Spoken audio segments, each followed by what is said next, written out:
15 दिसंबर को भजनलाल शर्मा मुख्यमंत्री पद की शपथ लेंगे। मुख्यमंत्री पद के बाद अब मंत्रिमंडल में कौन कौन होगा, इसकी चर्चाएं भी शुरू हो चुकी हैं। जातिगत समीकरण, वरिष्ठता सहित अन्य बातों को देखते हुए कई नाम चर्चा में हैं और इसी कड़ी में पोखरण से विधायक महंत प्रतापपुरी का भी नाम चर्चाओं में है। हमारे संवाददाता बाबूलाल धायल ने उनसे भी बातचीत की है, सुनिए आप।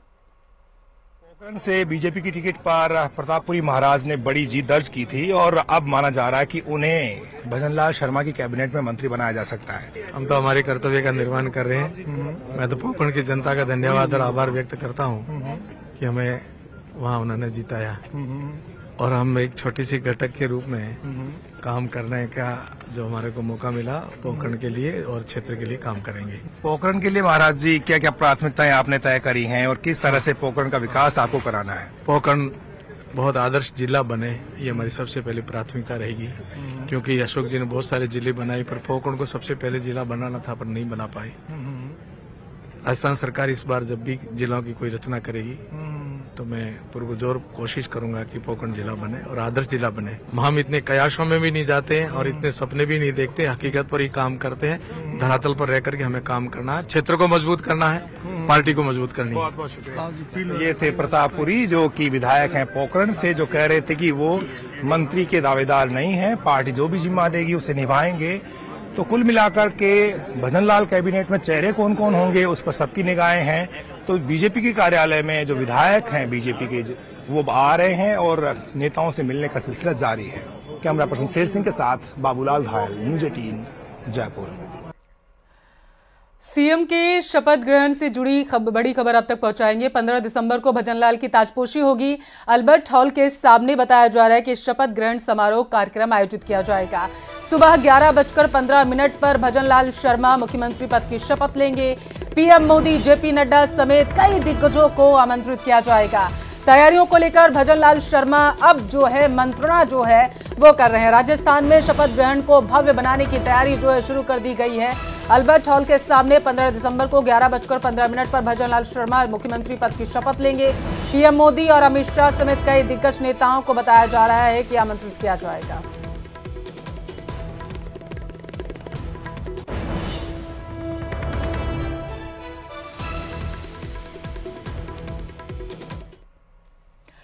मनोनीत उप मुख्यमंत्री प्रेमचंद बैरवा ने अपने निवास पर लोगों से मुलाकात की। उप मुख्यमंत्री मनोनीत किए जाने के बाद से ही समर्थकों का बैरवा के निवास पर तांता लगा हुआ है। डिप्टी सीएम प्रेमचंद बैरवा से खास बातचीत की हमारे संवाददाता ने। डिप्टी सीएम का जो अब आपको दायित्व मिला, क्या कुछ आपके आगे प्रायोरिटीज जो है वो रहेंगी?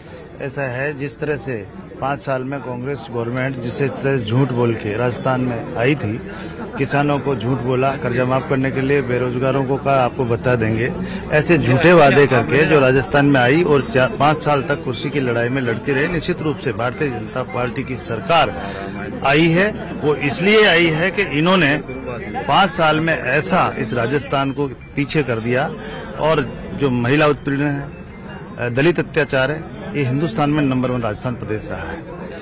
अब भारतीय जनता पार्टी की सरकार, आप देखा होगा, कभी भी जो कहती है वो करती है और जो नहीं कहती है वो भी करके दिखाती है। इसलिए अब आने वाले भविष्य में मैं इस राजस्थान में दलित अत्याचार पे, महिला उत्पीड़न में और 36 कौमों को साथ लेके हर वर्ग के लिए काम करेंगे। जनहित की योजनाएं तो जारी रखेंगे या फिर उनमें कुछ संशोधन होकर के जारी रखेंगे? बिल्कुल, जिन योजनाओं को इन्होंने बिगाड़ा निश्चित रूप से उसको सुधार होगा। प्रेमचंद बैरवा डिप्टी सीएम से हम बात कर रहे थे, यहाँ पर अपने समर्थकों के बीच है और यहाँ उनका स्वागत चल रहा। कल जिस तरह से उनके नाम की घोषणा हुई और मनोनयन हुआ, उसके बाद से ही जो उनके समर्थक हैं उनमें उत्साह की लहर जो है वो दिखाई दे रही थी। हमने जब उनसे बातचीत की तो उन्होंने कहा कि जो कई ऐसी योजनाएं हैं उनको, जनहित की योजनाओं को जारी रखने की दिशा में उनके प्रयास होंगे। कैमरा पर्सन शेर सिंह के साथ महेश दाधीच, न्यूज़ 18 जयपुर।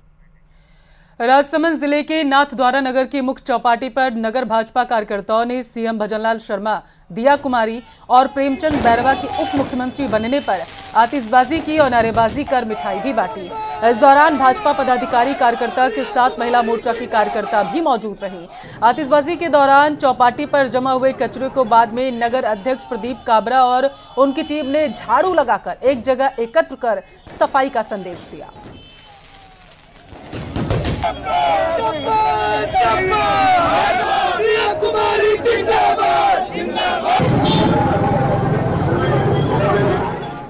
के प्रधानमंत्री नरेंद्र मोदी जी ने जो फैसला लिया है तीनों राज्यों में, वो आश्चर्यजनक फैसला लिया है। एक आम कार्यकर्ता को मुख्यमंत्री बनाया है, बधाई की बात है।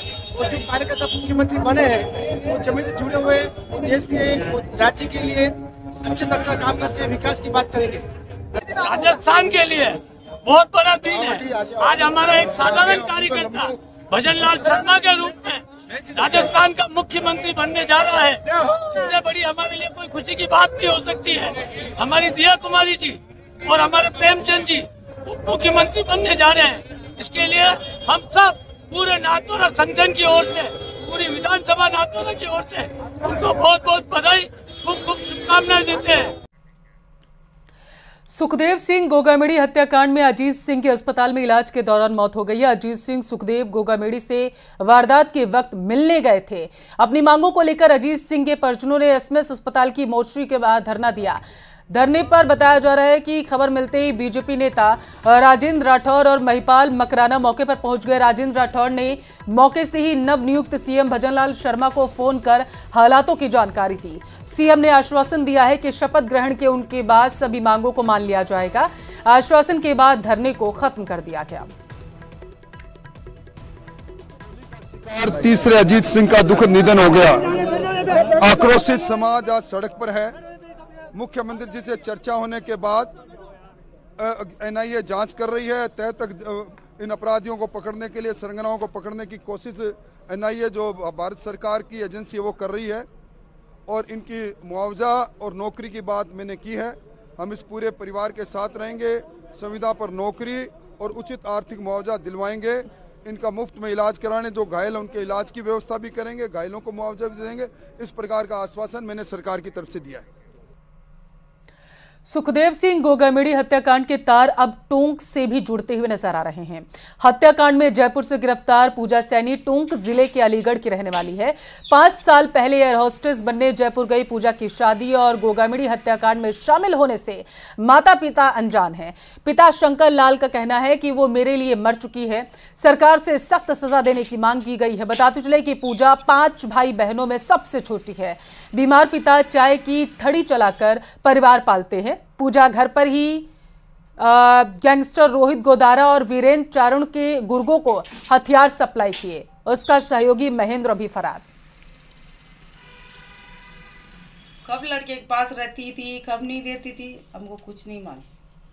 ये बात शादी उसने शादी करी, इस मामले को लेकर आपको उसकी मालूम नहीं है।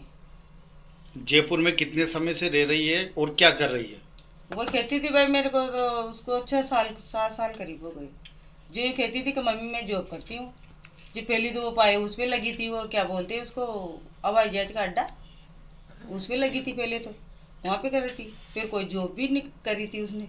फिर उसके बाद में पूछती थी भाई बेटा तू क्या करती है, कब मम्मी मैं जॉब करती हूँ, पर जॉब कंपनी का नाम नहीं बताती। बच्चा कर रहे थे काम, वो बीमार साड़ी सू 3-4-5 महीना सू और हमारी ओला सोची कौन है मुँह के हो तो बेटा खाए करी चली।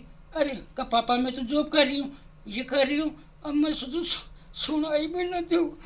मैंने तो क्यों तो बेटा यहीं रह रही, मर जाऊंगी ताकि मत मर जाऊंगी। मैं ज़्यादा चोरी भी नहीं करा था। मैंने कि भाई चोरी आज का आदत जमाना खराब है, मर जाओगे तो मारो थोड़ा कौन वो बुढ़ा राम हमारा छिप लगा, वो छिप तो नहीं लगे, छिप तो यूँ लागी।